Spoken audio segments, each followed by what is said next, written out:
When it comes to picking a Call of Duty Warzone primary weapon, most players opt for whatever the meta laser beam assault rifle or LMG is at the time, which is usually a weapon associated with the latest Call of Duty game on release.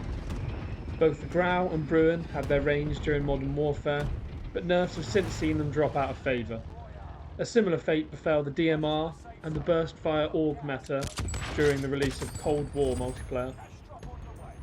Now, following the release of Vanguard, the meta revolves around the STG and the Bren, which currently dominate the meta. If not using one of these assault rifles, people will usually use some kind of sniper support with a sniper rifle. However, instead of doing either of these, I thought I'd instead revisit some of the past meta weapons and see how they fare now we've transitioned to the new Caldera map. The long-range nature of engagements in Caldera left me thinking that some of the older meta weapons may be about to come to the fore.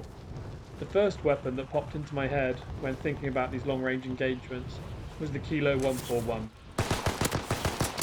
The Kilo 141 is a jack-of-all-trades assault rifle of very low recoil compared to the other primary weapons of Warzone. This makes it excellent for consistently landing long-range shots in excess of over 100 meters. This weapon had its heyday of being the meta assault rifle back in Season 1 and also came back to the fore in Season 4 once Warzone had transitioned away from its sniper meta phase. However, now taking into account Caldera's regularly long sight lines and the Kilo's propensity for low recoil and putting out good damage at long range, I think it could now be back in the meta. Going to the stats of the weapon itself, the base Kilo has a damage profile of 28, 23, 18 when hitting anywhere in the body except for the head. This means you don't have to worry about hitting limb shots. They all do exactly the same damage as a chest shot. The 28 per damage bullet on the base weapon extends to 35 meters and the 23 damage up to 55 meters, which makes it one of the lower damage guns in Warzone. However, its high headshot multiplier of 1.49 times brings its damage all the way up to 43 per shot within the 35 meter range. When combined with the 751 rounds per minute fire rate, this makes for excellent stopping power if you can hit those headshots, which is easy to do when you take into account the extremely low recoil. The attachments I recommend you use on this weapon also help to reduce recoil and stretch out those damage ranges. You can see the class I used at the start of the video. I'll run through why I use each attachment and possible variations that can be effective. The first attachment is perhaps the most important, the Monolithic Suppressor.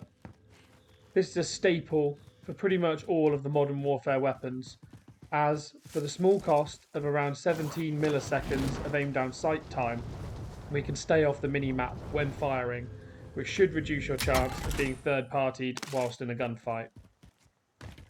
On top of that, this suppressor extends the damage ranges by 10% and also increases bullet velocity by 20%.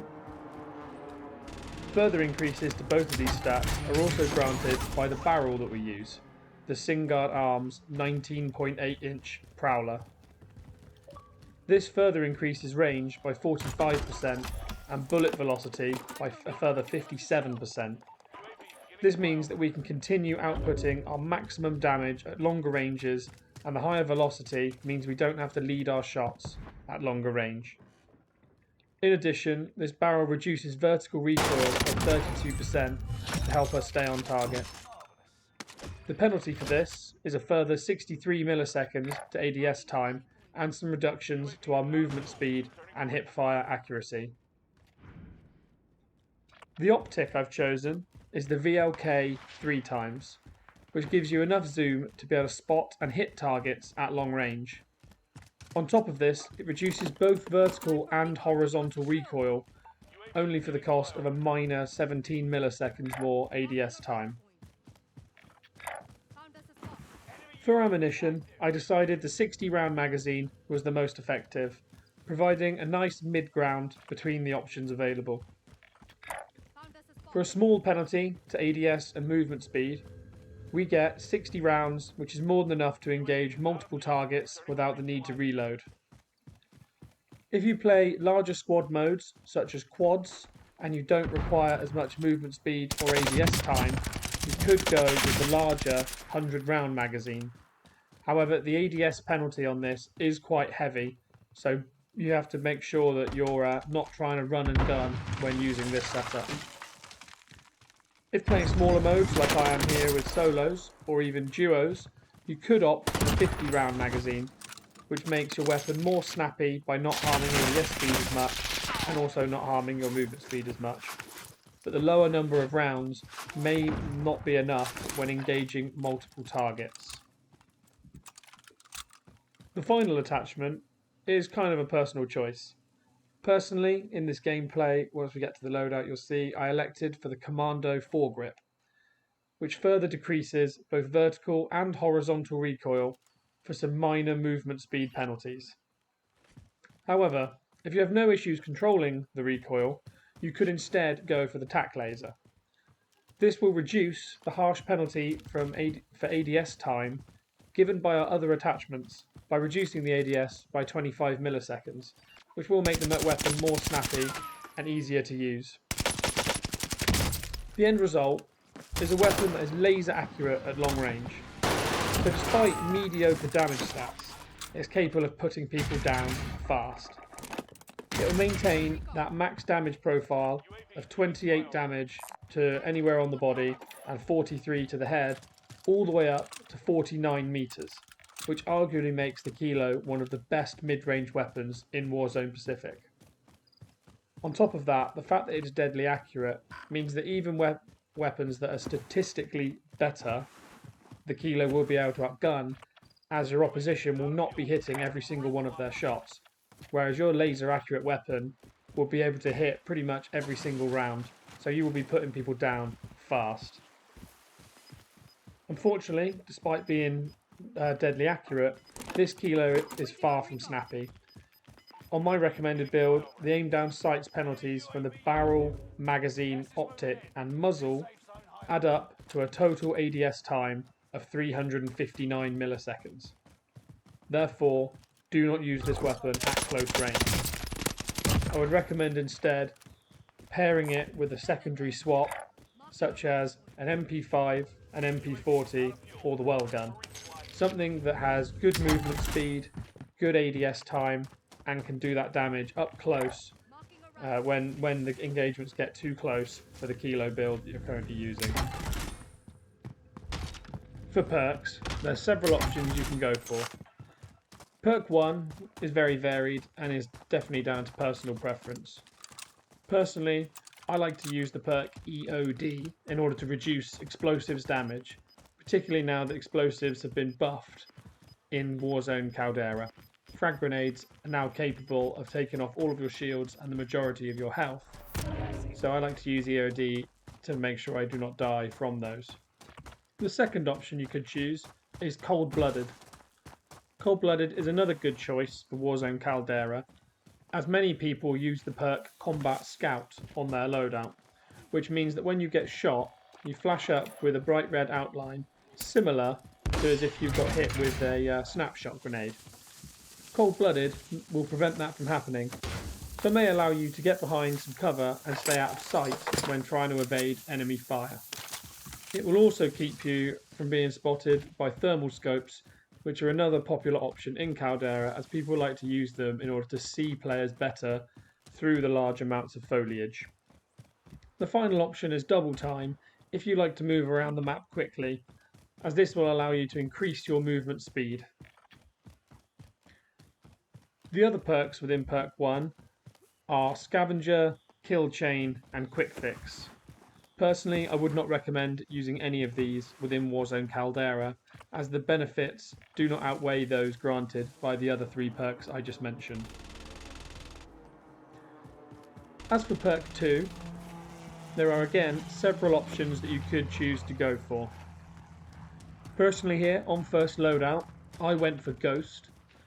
The reason for that is it allows me to stay off enemy UAVs, as people at the start of the games tend to pick up a hell of a lot of money in Caldera and have nothing to spend it on, as you can no longer get a loadout drop until your first free loadout drop has come in. Therefore, people will put up many UAVs or at least have one in the pocket. So I like to pick up Ghost first to stay off this, and then I can go hunting for enemy players. However, the other popular option is Overkill. What Overkill will allow you to do is to pick up 2 weapons from your class. So you can pick up your Kilo, and you could also pick up the SMG to help at close range. As you can see in the gameplay in the background, I had quite a good variant of the MP40, so therefore I did not feel this was necessary, as the MP40 ground loot is more than good enough to challenge up close. However, if you feel more comfortable using your own personal SMG, then I'd recommend taking Overkill to get this as quickly as possible, and then either buying another loadout, or if you got that from a loadout you'd bought, then collecting the free loadout to then get the SMG of your choice.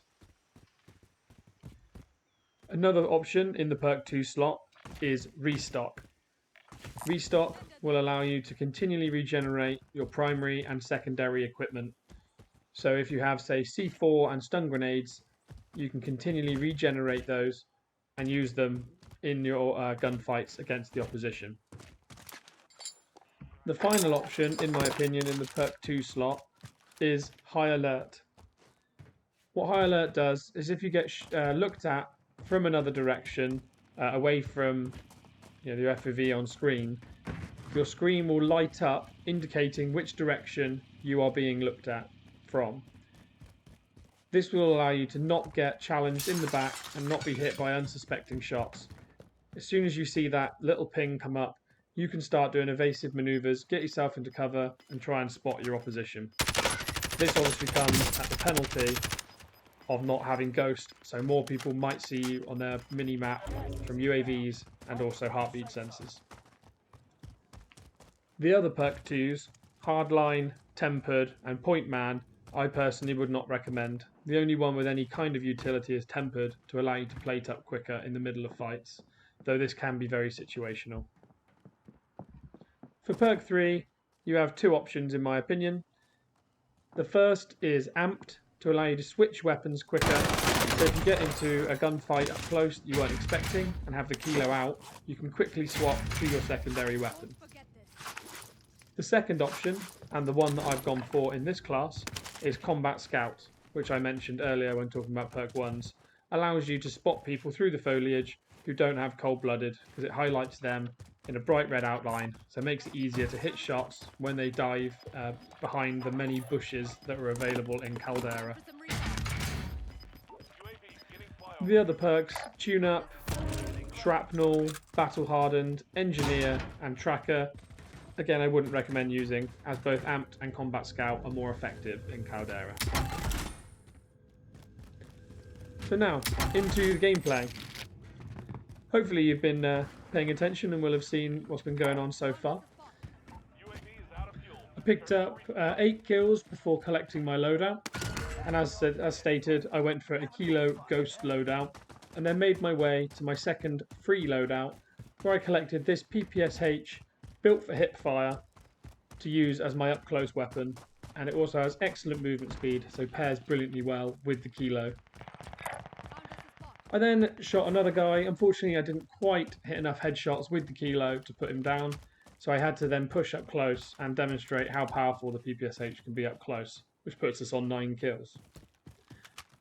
I've since collected a big game bounty, so I'm now hunting around for where the player is that is my big game bounty, and unfortunately, he does get poached, and I hear where that's from, which is just behind this hut over here. Whilst I'm trying to look for where this player is, another player here hit some good shots on me. You may be thinking, how does this player know that I'm here? Well, I actually looked up on his stats after this game, and this player was almost certainly wall hacking. You'll see here I managed to actually, he's ready, pre-aimed already at me. I managed to hit enough headshots with the Kilo to put him down. So even with a player that knew exactly where I was and was pre-aiming, you can see the absolute damage that the Kilo can put out. I hit a lot of headshots there, so absolutely shredded him. But I was saying, I went on his COD tracker stats afterwards, and his KD had jumped from a very mediocre KD up to above a 5 for the week. So this player has obviously very recently picked up a tool to allow him to see through walls, and therefore he's trying to pretend that he's not a full hacker by not running the aimbot, but he knows exactly where everyone is at all times, which is rather despicable and shows a lack of talent when you still lose your gunfights despite knowing where everybody is. But thankfully we've now got him out of the game, so we can proceed, and we're up onto 10 kills. Unfortunately, like every other solo lobby, if any of you have ever played solos, this lobby has absolutely died just after the third circle. Probably not helped by our hacker friend, who shredded through many players, including our big game bounty. So there's only 14 players left in this game. I see this guy on my heartbeat sensor, and I'm not really sure what he was doing. He was crawling around edge of zone just behind this rock. I'm not sure what his intentions were, but still, the PPSH easily dispatches him up close. You know, that's the PPSH's bread and butter, really. There aren't many things, maybe only the well gun, that could beat it up close. But the well gun doesn't quite have the PPSH's hip fire, which allows me to shoot before I've even ADS'd on my opponent. So I'm just going around now, picking up many UAVs, just trying to make sure I can see wherever anyone is.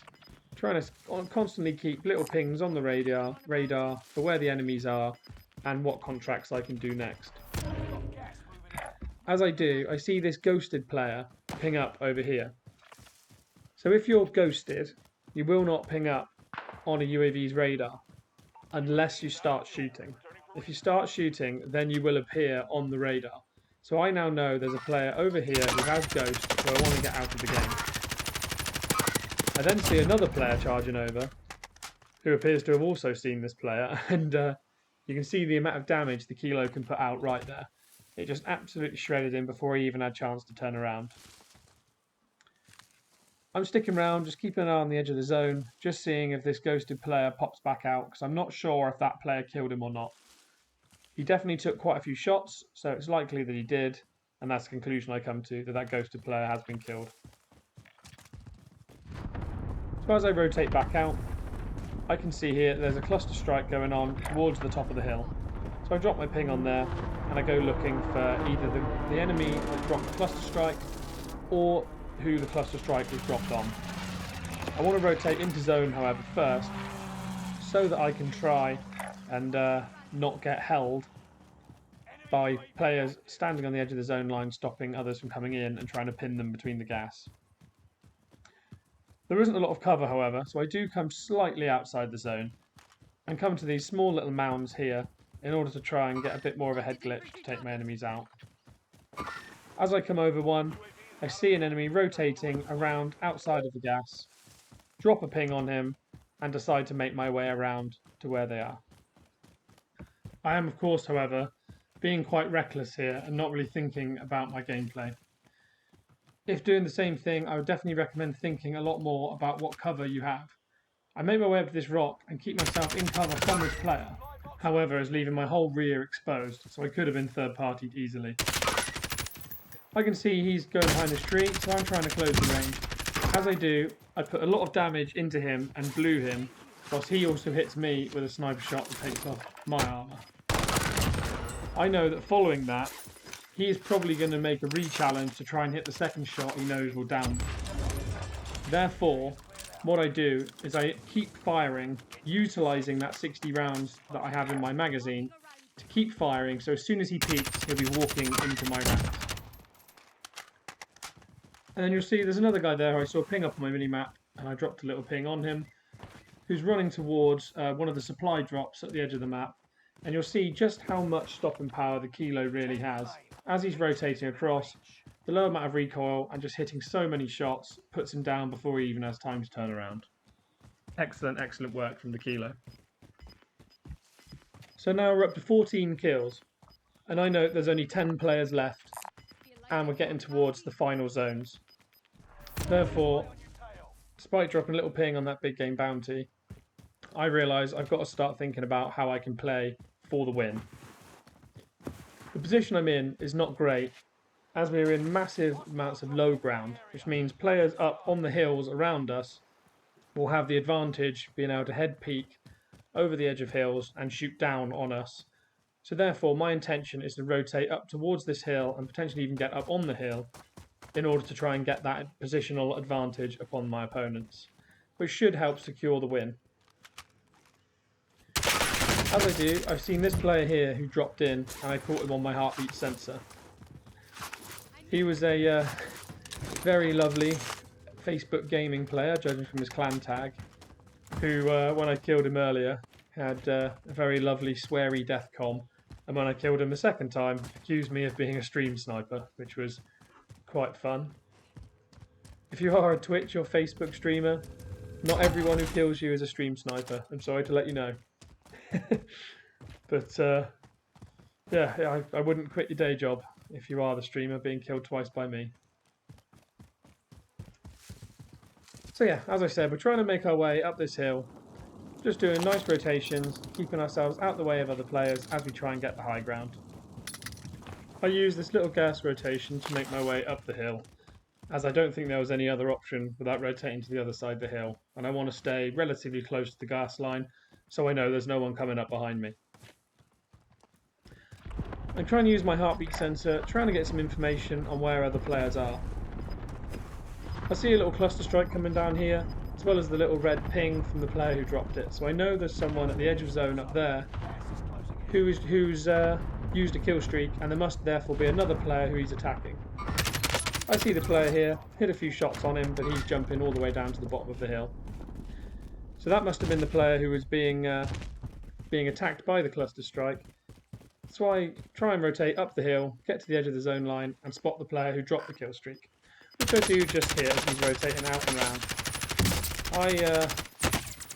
Despite my previous statement about the accuracy of the kilo, absolutely whiff all of my shots. Excellent shooting from me there, missing an absolute ton of shots. As we're coming down the hill, we also get hit by a sniper shot from further away. Fortunately, he didn't hit the upper chest shot or headshot required to do enough damage to take me down when I only had 2 plates in at the time. So we kind of get away from one there. We put ourselves in a dodgy position. Because I don't know if you also spotted that when I was shooting at the player, we got shot from another guy further up the hill. So I know there's 2 players to my left, and there's also a sniper somewhere to my right. So I'm trying to position myself on these rocks, where I'll have a nice heady to shoot up this hill if required, but also cannot be seen by the players on the low ground, particularly that sniper. Whilst I'm here, I do see that those players had a fight just up there. You could hear it and I could see it. Over here is where the first player died to the player up top. And the player up top was putting his plates in, and you can see just how much damage those headshots do. The headshots absolutely shredded in before you could even stand up. So with 5 players left, we are up to 16 kills. So if we wanted to drop that magical 20 bomb, we would have to kill all of the remaining players, which, sorry for spoilers, is not going to happen, though we do get mighty close. Now, unfortunately, this end zone is becoming a little bit like almost all end zones in Caldera. There's not a huge amount going on. However, the circle does pull pretty much in our direction, and I've seen a ping on this little orange bit of the ground, so I've rotated down just to try and get a spot to see them there. As I do, I'm rotating towards this truck, trying to spot the player down low, which I struggle to do, and as I turn around, I see this guy crouching around the bushes really deep. Fortunately, I turned around. I'm not sure why he didn't shoot me as I ran across. I must have been absolutely free pickings. But again, hitting a couple of headshots, a couple of chest shots, and he goes down without even hitting a bullet onto me. So now I know there's 3 players, and one of them is down low down here. I had a suspicion that both were down here until that happened. Someone up top hits shots on me and does a lot of damage, so there's someone up this hill with me. I'm therefore trying to have a little rotate round, trying to spot exactly where this player is, to try and get a good position on him. Constantly thinking about where the rocks are and where my cover is from these players. I see the player down low looking at me, get good shots on him and take him out, and then again get hit by this player up top, except for now I know where he is. So I push back, and I've made note of where this zip line is in order to get back up to the top of the hill. So I run back, take the zip line, and he's going to expect me to be back on his level where he last saw me. So to win this gunfight, I'm just rotating around, making sure I have the best position. And I spot him crouching by the rocks, and the kilo puts him down easily. And that's our win. So I'll again leave the kilo class that I used up on screen just now. Overall, I would say this weapon definitely has a place in the meta for Warzone Caldera. I would probably rate it around an 8 out of 10, maybe a 7 out of 10. I think it's not as strong as the Bren is right now, or the STG. The STG has slightly more kick, though does put a hell of a lot of damage downrange, and you don't have to hit quite as many shots at long range, but has worse bullet velocity. The Bren obviously has excellent range, excellent stopping power, and very low recoil, so that's probably the 10 out of 10 option at the minute. So compared to that, I'd put the kilo around a 7 or 8. Anyway, I hope you've enjoyed watching this video. Please drop a like and please subscribe to see more of these Warzone reviews. Anyway, I hope to see you again and catch you on the next one.